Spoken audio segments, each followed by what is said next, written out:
from Nokia when I was the CEO of Nokia. The year is about 2009. Nokia had recruited the first batch of management trainees in 2006. I've always been invested in management trainee programs, so I knew each of them exceedingly well. And in 2009, one of the young management trainees who joined us in 2006, Sushant Dalapati from IIM Ahmedabad, he came to me and said, Shiv, I want to leave the company. He had done exceedingly well. So I sat with him and reasoned with him and said, Sushant, why do you want to leave? He said, Shiv, I want to go and work with my friends. We're starting a small boutique consulting firm in Bombay, and I want to go and do that because what I'm doing right now is one industry, mobility. I will get a chance to do a lot more, etc. So I sat him down and said, hey, you know what, Sushant, you might be a consultant, but you'll never have the joy of execution. You'll give some advice, somebody will not do it. Now, between the three of you, you're starting something, okay? You don't know what the culture is. You'll have differences. You don't know how to resolve the differences, etc. And it won't be that easy, okay? So he said, yeah, fair enough, Shiva. I understand what you're saying, but let me go try it. So he went away. And about 8 months later, he sent me an SMS saying, Shiv, I'm in Delhi, can I come and see you? People normally send me an SMS when they're in trouble, so something's gone wrong. I said, sure, please come along.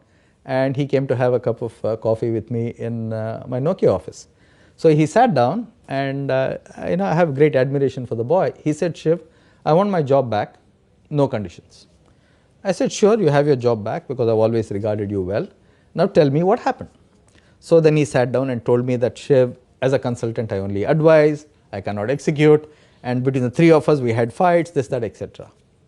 Out of my stupidity, I looked at him and said, but Sushant, didn't I tell you this? And he said, yes, Shiv, you told me this, but I had to experience it myself. So my big lesson from the story is when you deal with millennials, do not be prescriptive, even though you know what you're saying is right. Please do not be prescriptive.